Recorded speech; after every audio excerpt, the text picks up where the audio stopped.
Податоците покажуваат дека 10 од 14 млади сметаат дека никој не може да им помогне, што покажува факт дека се маргинализирани, меѓутоа тоа не е најголемиот проблем. Поголем проблем е тоа што тие млади утре ќе станат возрастни граѓани на овое општество и ќе продолжат да бидат укнетени од системот, односно оние кои што денес се студенти со наведнати глави пред шалтерите на студентски прашања, утре ќе станат граѓани со наведнати глави пред шалтерите на државните институции, најверојатно пред шалтерот на агенцијата за вработување.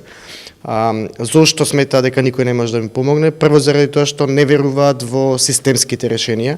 Ако ги земеме за пример во студентите, не веруваат дека оние кои што се задолжени да им помагаат, студентските парламенти, студентските правобранители, можат да им помогнат. Заради тоа што тоа се лица, односно позиции назначени и контролирани од политичките партии на власт, па од тука доаѓа феноменот на неможност да им се помогне. Понатаму стравот е исто така значаен сегмент кој што влијае врз неможноста да им се помогне на студентите, стравот кој што резултира со апатија, со незаинтересираност да се действува, со немање каде да се обрати.